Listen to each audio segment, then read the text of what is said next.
Om Namo Bhagavate Vasudevaya. Om Namo Bhagavate Vasudevaya.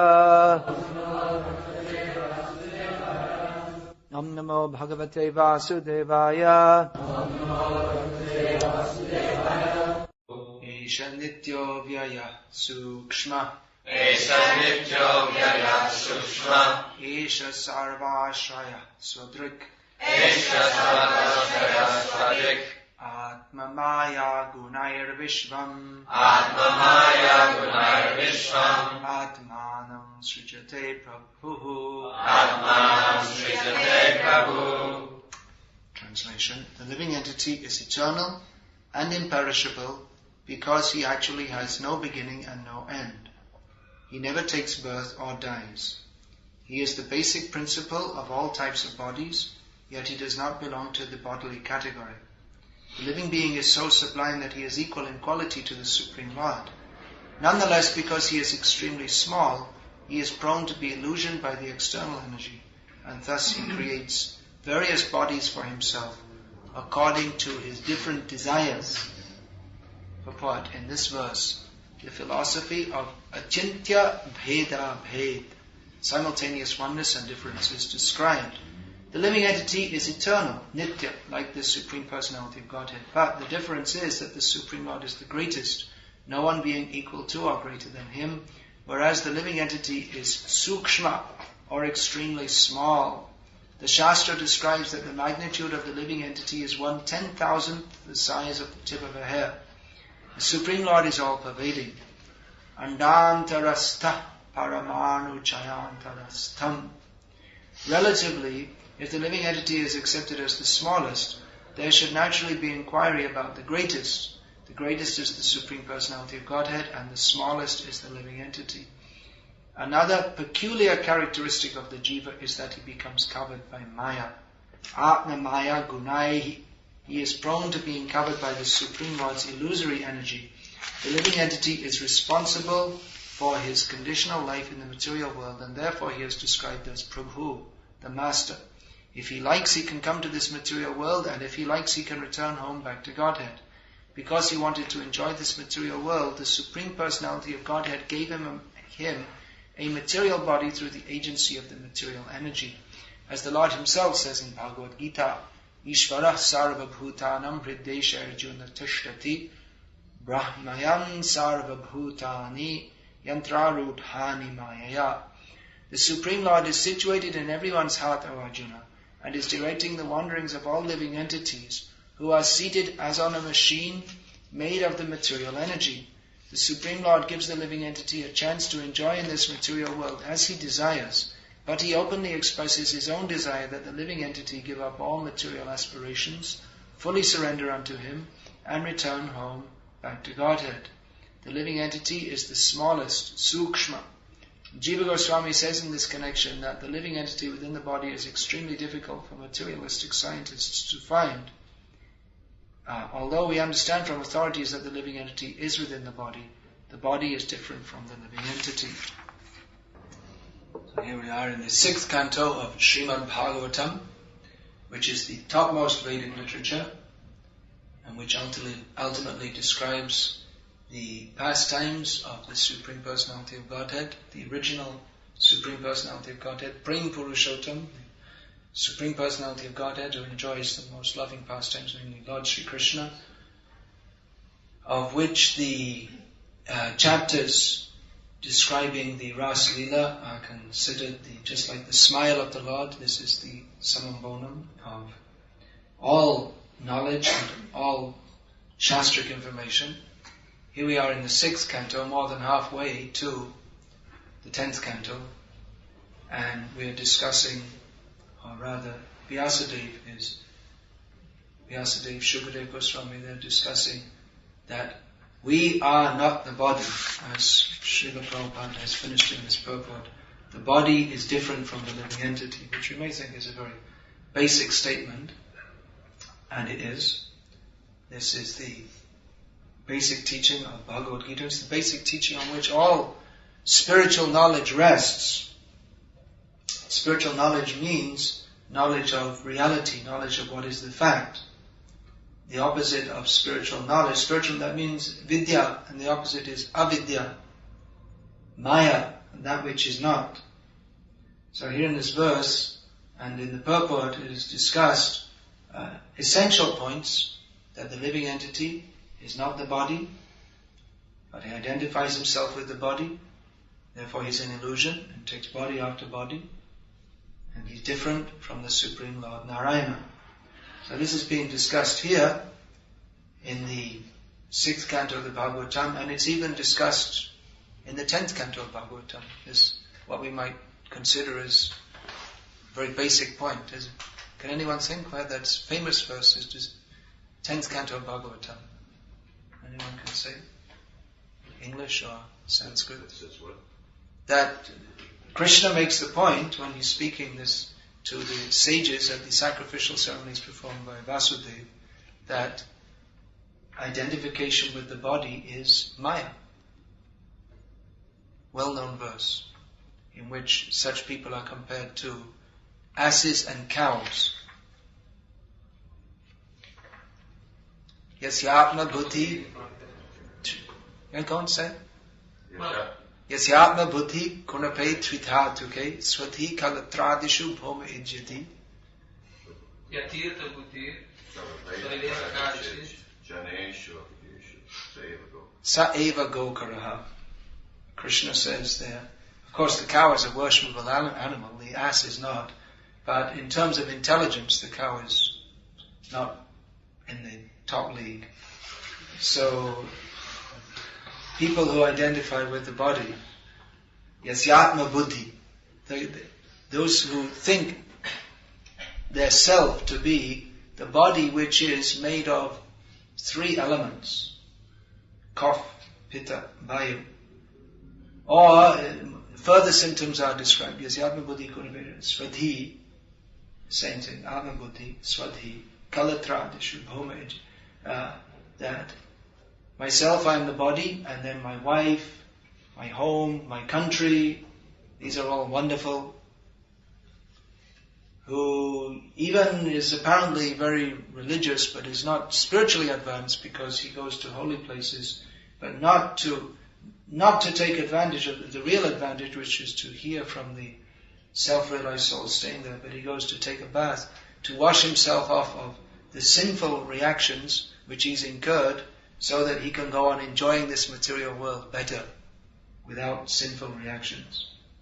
So throughout the Bhagavatam, this is stated, this is the basis of spiritual knowledge, and we always have to see that our base is strong. Because if we go very high without a strong base, then the danger is just like a building. Base, foundation is the same thing. If the foundation is not strong, then you may build a very big building, but it will collapse. That saying is they're building houses in sand. If you build a house in sand, then it may be a very nice house, it may look very good, it may stand for some time, but not for very long. It's going to collapse. So throughout Bhagavatam, this point is being emphasized again and again. We are not the body, and as much as we identify with the body, that we are in Maya, which means that which is not. And even if we amass various kinds of spiritual information and become very learned in Shastra, and we can describe about the different ages of the Manjari assistants to the Sakis and so many different things, if we don't have a strong base of understanding that we're not the body, that Maya is very powerful, Maya will always catch us at any moment, then despite all our advanced knowledge, we may end up as a cow or an ass very soon, or even worse. So let's discuss about Maya. We're supposed to discuss about Krishna in Bhagavatam class, but everyone in the world is discussing about Maya. But devotees, when they discuss about Maya so as to become free from Maya. Otherwise everyone is discussing. You're going to walk outside, maybe inside also. Various discussions are going on. But discussions, they should be in relationship with the Supreme Personality of Godhead. So when devotees discuss about Maya, that means not like the karmi is discussing that, well, what's on TV, who's getting married to who's getting divorced to who, and all these different things. But they discuss of the nature of Maya so as to be free from it, because Maya is very strong. Just like Prabhupada states here, the body is different from the living entity. It's a very, what we might consider in terms of spiritual knowledge, a very basic statement. But Prabhupada is making the point to make it right there in the 6th canto of Bhagavatam, because we need to hear it, because we're very much influenced by Maya. So let's say that again, Maya is very strong, because even though we've heard it many times, we think, well, Maya is very strong. Yeah, that's true. Okay, you don't have to worry about it too much. Krishna says in the Bhagavad-gita that if we surrender to Him, that we can overcome it. So I'm surrendered, so no problem. I can do whatever I like. And, no problem. Maya's not too tough like this. But Maya is very subtle. Here the word is given sukshma. This is referring to the living being as very small. And Maya's effect, it means subtle. Maya's effect is also very subtle. The basic bond of Maya, the Maya ties everyone up with this kalatradishu bhoma ijjati, starting with the wife and then extending to to griha kshetra sutata vitayam, home, to griha kshetra, identification with the land or identification with a particular country, offspring, sons and daughters, money, friends, society, friendship, and love. This is Maya. So Maya is, grossest manifestation is Pungsastriya mituni bhavametam tayoraho hridya grantimahu.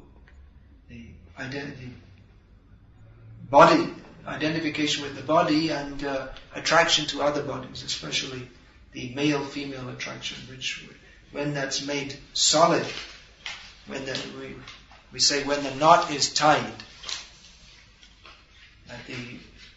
they say that in English, that's an English saying, isn't it? And when the knot is tied, that's in the Hindu marriage ceremony, is the tying of the knot. But that knot signifies the hridya granti, the knot on the heart, tightly tied up. So that's the grossest manifestation of Maya. But even those who are aware of this gross manifestation of Maya and are seriously endeavoring to overcome it, or who may have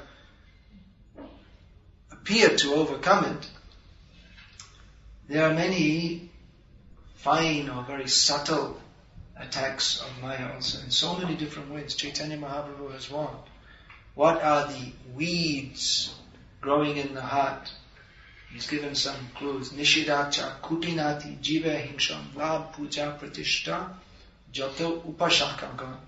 The weeds that grow in the heart, which Chaitanya Mahaprabhu warns that he's describing the lata, the creeper of devotional service that has to be watered by hearing and chanting, but he warns that there may be weeds within the heart which look like the bhakti lata. It looks like we're advancing in devotional service, but what's growing up is a big weed. It's not actually, it may look like the real plant, just like you see we have tulsi and basil. In English, the tulsi is called sacred basil, because the basil, it's a herb. Using pizzas, isn't it?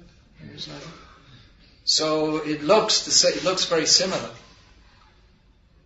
So I heard many years ago in England that they used to be performing everybody basil worship because it looks the same, and they didn't know.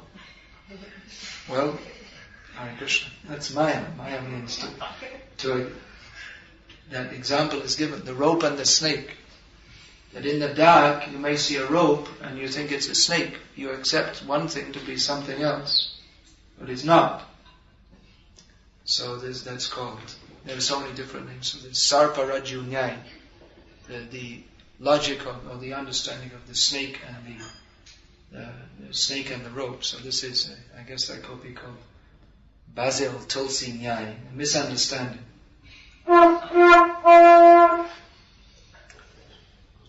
So one may mistake the actual creeper of devotion, a weed, which is not actually advancement. We don't think we're advancing in devotional service, but we're actually cultivating so many different weeds. Chaitanya Mahaprabhu gave some examples. Nishidhacha. It means breaking the regulated principles. That behavior which is forbidden by Shastra. Nishidhacha. So there may be so many people who are thinking that, yes, I'm performing devotional service very nicely, but they're breaking the regulated principles. And they don't think there's anything wrong with it. They think, well, it's all okay. What's the harm? I remember this was many years ago, I had some discussion with a devotee who was on a traveling Sankirtan party in West Bengal. You may know that in Bengal there are many people who are Vaishnavas by birth. They're born in a Vaishnava family. They play mridanga very nicely, put on tilak, have neck beads, but they eat fish because, for whatever reason, they eat fish. So I was having an argument with this devotee who was not eating fish, but all his family members eat fish, and he didn't want to say anything bad about his family members. So I was saying, this is very bad, and you say, no, what's wrong? All the Vaishnavas, I know, all in our guru eats fish, everything. What's wrong? They're chanting Hare Krishna. What do you know? They're chanting Hare Krishna since they were born. So they're born Vaishnava. What do you know? So this is an example. Nishidacha. The caste Goswamis who like to eat fish, they say that, well, God is very merciful. Why will He condemn us for a minor thing like eating fish? What's that? He will forgive us. Surely He will forgive us. Now this is Namno Baladhyatse Papa Buddhi. To think that, well, we're chanting Hare Krishna, so what's the way we'll do sinful activities? What's that? No, that is considered the greatest offense against the holy name. So Nishidacha, Kutinati, diplomacy, non-straightforward behavior. Straightforward, and the opposite of straight is crooked. Crooked behavior. Diplomatic dealings. Of course, even in Krishna's service, there may be some diplomatic dealings, just like Prabhupada when he was asked, how should we preach? So Prabhupada said that you go to a person and say to him that, my dear sir, you are such a wonderful person, you are very great, there's no one in the world greater than you. And he thinks, oh, someone has understood. So what do you want? What do you want from me? He's quoting Prabodhananda, Prabhupada is quoting Prabodhananda Saraswati. So then you say to him, having got his attention to him, having got his attention, you say to him that, my dear sir, you're such a wonderful, great person. Now you give up all your hogwash ideas and you surrender at the lotus feet of Lord Chaitanya Mahaprabhu. So there may be some diplomatic dealings in devotional service, but here diplomacy means where one presents oneself as being a very great devotee. He may even present himself as being very humble, but internally be very proud. Or diplomatic dealings may also be to perform devotional service in a manner that one gets some material advantage. His aim is to have some material advantage, but he poses himself as a great spiritualist so as to fool people and then gets donations. That's discussed a little later. So, kutinati, jibe hingshan, envy of others, is animal killing. Or envy has also been described by Prabhupada in one purport that envy means not to preach Krishna consciousness. If you have the means to deliver others but you don't, then that's also one form of envy. Just like if a doctor, he's at the scene of an accident and he has all his his tools or his medical equipment and his drugs with him, and he's able to treat the persons who are injured, but he doesn't, and he just sits and watches them die, he could be, I don't know, I think he could be tried in court. At least he'd probably be thrown out of the medical association, because he has a duty. Having got that knowledge, he has a duty to preach to others. So if one doesn't, and that's one form of jiva hingsham, envy to others, then labh, puja, pratishta. Now we come into the more subtle. Labh, that's not very subtle. That in the name of devotional service, one is amassing a personal bank account. He's performing devotional service, but his aim is, maybe some devotion is there, but he's got some material aim also. That we have to be very careful of. The Brahmanas traditionally in India, people would give them donations, and then for the temples, big lands were given, and the Brahmanas would control that. So in the name of the deity, they'd be controlling so much wealth, and they'd be very wealthy people. And so there were so many arguments over succession. Who will be the next acharya in the sampradaya? Because you get rich. It's one way of getting rich quick. Is to control some lands in the deity. So one has to be very careful. Even devotees collecting money, if they think, well, I collected so much money, so much I deserve a percentage. Or if they think, well, I'm doing this service in the temple, but if I was doing the same thing in Kami life, I'd be earning so much money, so they should pay me. If they don't pay me, well, maybe I'll cream off a little myself. I'll take some myself. And that's colloquial English, though. Those who are not from England may not understand this. So these are all different kinds of maya. We think instead of giving to Krishna, I've given plenty to Krishna, and Krishna looks after his devotees, so yes, I should save Krishna the trouble and look after myself. These are various forms of maya. Labh, puja, pratishta is similar. That I should be worshipped, I should be honored. This is very dangerous. Vishwanath Chakravarti Thakur has analyzed that. Even the gross desires for sense gratification may be easy to give up, but the desire for being honored and worshipped, it's very insidious and subtle. One may become addicted, enjoys. That naturally, if someone's performing devotional service, after some time someone may give some respect and honor, but that is a great intoxication. It can be very subtle, that one is enjoying that feeling that yes, others are honoring me. It's very difficult to give up. But unless we give it up, then we don't get Krishna. And it all springs from this, it begins with bodily identification. That I am this body, I am this mind, I am this false ego, I am God. Others should honor me, others should respect me. Maya comes in so many subtle forms. At every moment, Maya is attacking us in various ways.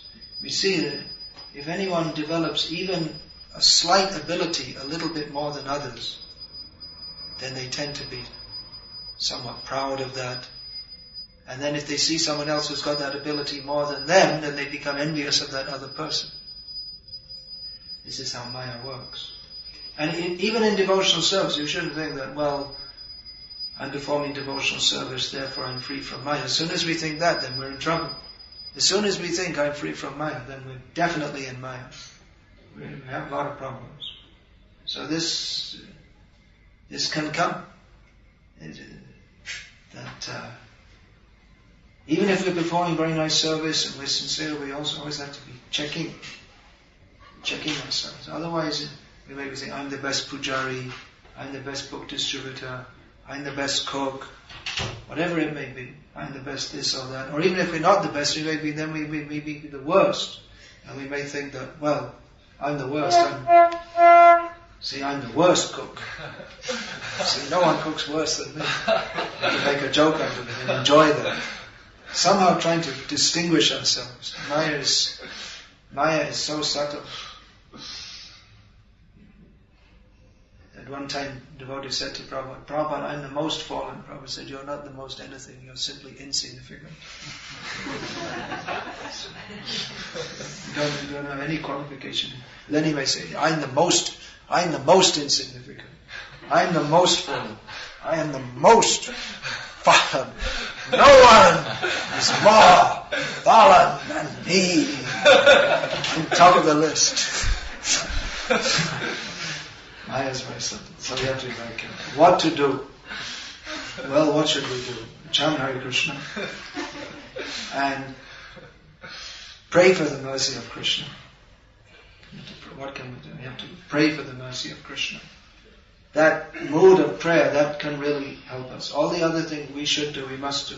Perform sadhana, perform our service, don't moan, don't groan, go on in our service.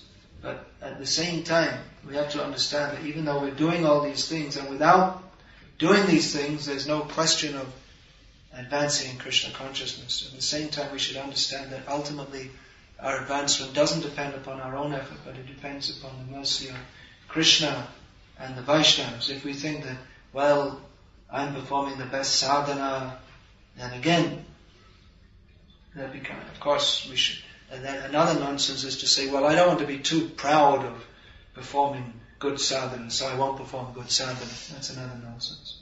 That we should do everything very nicely, perform our devotional duties.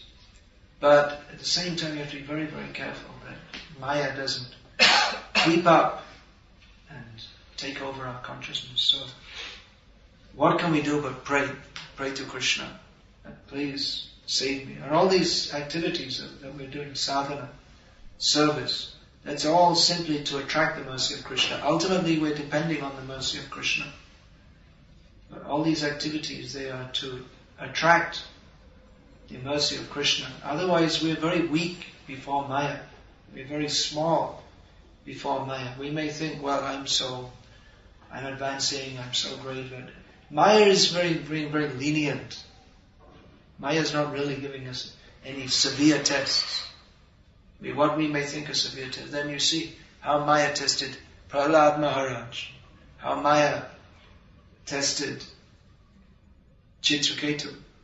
Later we'll see how he was put in the body of a demon. Very difficult position. Maya, these great devotees, they're known as great devotees because they've crossed great tests of Maya. And everyone who is going to become a pure devotee, we have to cross many tests. And we shouldn't think that, yes, now I'm nicely situated. Because Maya has always got more and more tests. Bhaktisiddhanta Saraswati Thakur in the Brahman purport in Brahma Samhita says that Krishna, or Maya, purifies the aspiring devotee by the fire of ordeal. We have to go through the test, we have to go through the fire, we have to become purified, burned. All the impurities have to be burned out, just like gold is purified by fire. So that has to be burned out. There's so many. We don't know how many desires are there within our heart, either manifested, not manifested. Maya can test in various ways.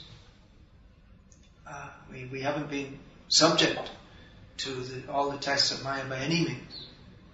So we should never think that we are very, very strong, but always remember that we are, constitutionally we are weak.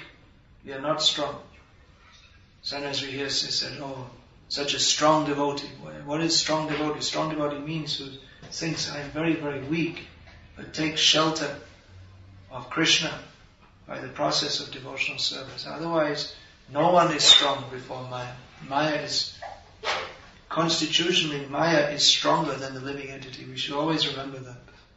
But we only get strength from, we can only get the strength to conquer Maya by the grace of Krishna. As the only means. Individually, we have no means. It's simply not possible. That's why even great yogis, meditators, they can't cross over Maya because they're trying by the wrong means. They can't get free. Even if they think they're free, they get liberated in the impersonal Brahman, but there's a thin line, thin but very strong line of Maya just waiting to pull them back down again. So we should consider what is the power of Maya and what is the nature of Maya. Maya is Yaya Samohito Jiva, she who bewilders, Samoha, completely bewilders the living being. And what is the nature of Maya? That simply suffering. Because actually what is the suffering? The root of the suffering of Maya, the root nature of the suffering of Maya is that we are separated from Krishna. And all the other forms of suffering, adhyatmic, adhibhotik, adhidaivik, janma, mrityu, jara, vyadhi, the sufferings of Maya can be classified in various ways, although they are unlimited. But all these sufferings, they are simply symptomatic of the real suffering, and that we are separated from Krishna. And they're just to remind us that we are separated from Krishna. That is the actual suffering that the jiva undergoes. So here we are considering what is Maya. Maya means that which is not. And that which is true, is that we are the eternal servants of Krishna. Krishna is the Supreme Personality of Godhead. We have no duty or business. Prabhupada used to use this word a lot. The business of the condition of every soul is simply to serve Krishna. So these are all points that we've heard many times. We should go on hearing many times, because we are constantly being attacked by Maya. We should hear again and again that we are not the body, we're the eternal servants of Krishna. We are meant to serve Krishna. We cannot be happy without serving Krishna.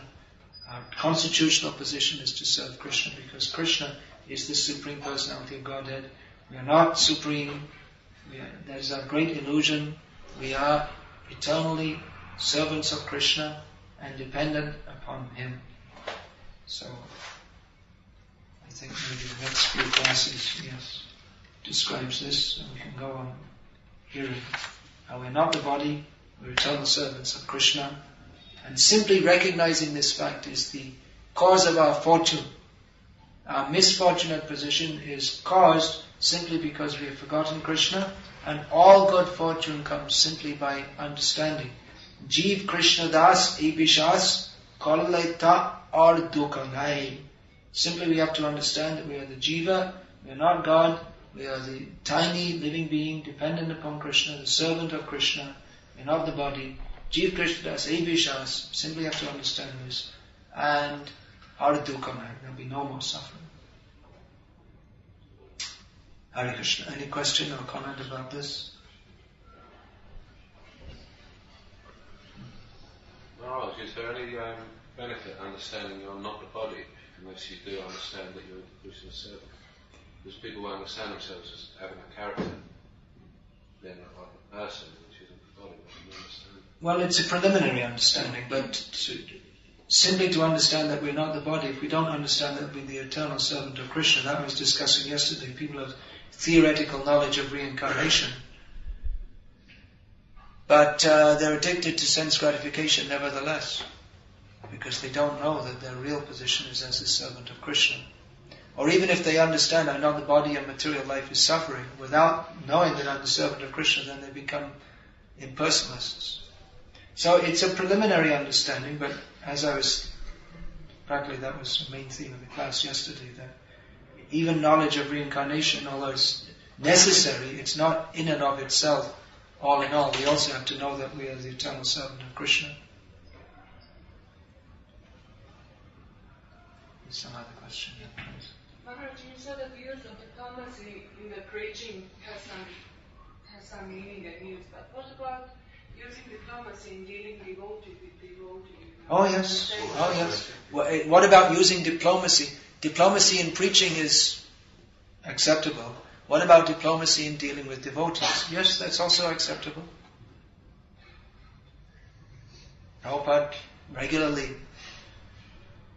So in so many ways, Prabhupada was praying. You Americans, most of his disciples were Americans, that you are leading the world. So you should lead the world with Krishna consciousness. In Britain, he would say that you are a great country, you have lost your empire, but actually your management is very good. You just take a little direction from me and you can lead the world again. Well, there are so many examples that there was one devotee in Mayapur who was troublesome just by his nature. Everyone was upset with him, and he used to go around playing his guitar, and no one liked that either. And they were asking Prabhupada if they could throw him out. Prabhupada called him and said that, you are such a great guitar player. Why don't you go all over the world and preach Krishna consciousness playing your guitar? Instead of throwing him out and telling him he was a nonsense, he inspired him. And the same result was achieved. So yes, there's use. Diplomacy there's a use to it also. It can be used in Krishna's service. But then we have to be very fixed in our position. Otherwise, we have to be fixed in the position of serving Krishna. And the British are expert at diplomacy. Everything they say is, don't mind this.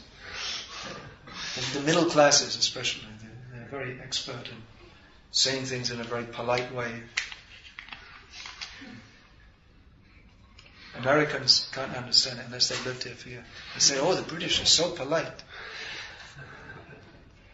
But this is material diplomacy.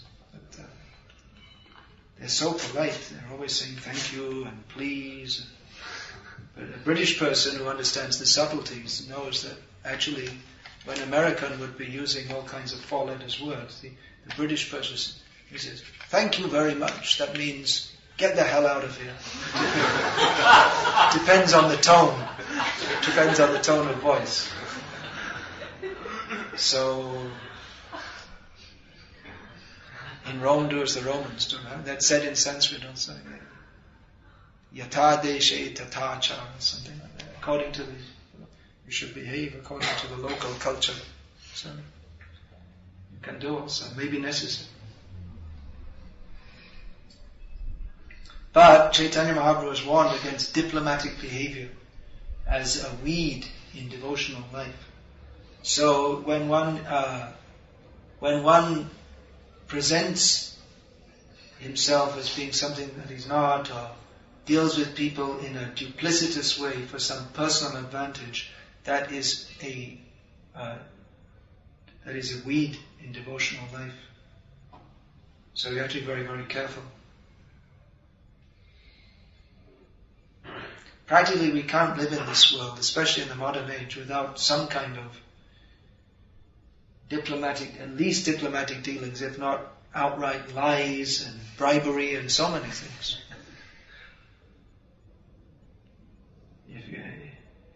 If I'm going to go and someone's going to go and preach in some Muslim country and you come in the airport, why have you come here? Well, I come to preach Krishna consciousness. You don't say that. You have to say that.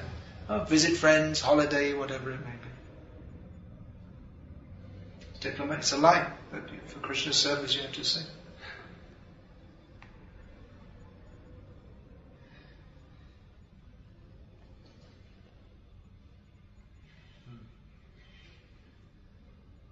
Yeah, you mentioned about fish. Is there somewhere in the Shastra that says that? Yeah, in Manu says that he lists all the different kinds of meat and how eating this is more sinful and eating this kind of meat is more sinful and more sinful and more sinful. And one who eats fish, he says at the end, he's eating all the other. It's like eating all the other kinds of meat. It's the lowest, it's the most sinful. More than cow? Cat? Cows. So, I didn't.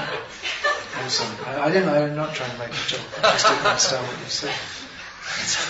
I heard of Bhakti. Anything's possible. Yeah, according to Mano, yeah, that's what he says.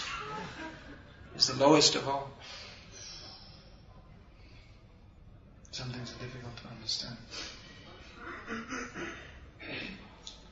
Yeah, the British get so upset when they hear the French are eating horse meat. They get so upset. Oh, how bad. The horse is such a nice animal. Why should the French eat horses? See what bad people the French are.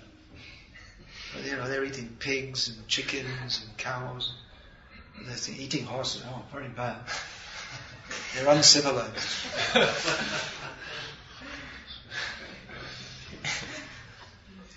They have a whole concept of civilization.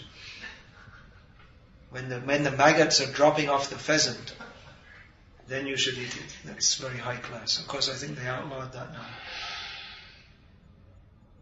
This is Maya.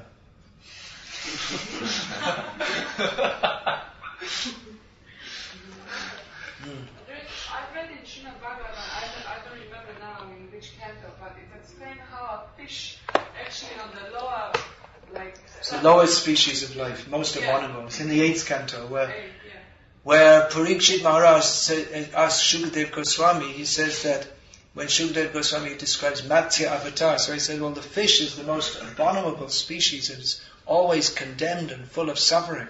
So how could the Supreme Lord become a fish? Yeah, so it's a really low speed. We see Jalaja Navalakshani, Stavara Lakshavimshati. There's the list of the different species of life. The first is given the aquatics and then the plants. It's considered in the chain of rebirth, the fish is considered the lowest position, lower than the plants, more suffering than the plants. Does that include aquatic mammals? I would presume so. Prabhupada used to refer to whales as fish. So the delineation of species, when Prabhupada says there are 8,400,000, when Shastra says, is not exactly according to the modern idea of what a species is. Similarly, when we talk of atoms, it's not exactly according to the word paramanu in Shastra, which means atom, is not exactly the same as what you'll get like in the periodic table. And what else is there? Species, atoms. There's something else I want to say. I can't remember just now. But the Vedic system of classification is not exactly the same as the modern scientific one. Jai Hare Krishna. Srimad Bhagavatam ki Jai. Srila Prabhupada ki Jai. Hare Krishna. His Holiness Bhakti Vikasa Swami ki Jai.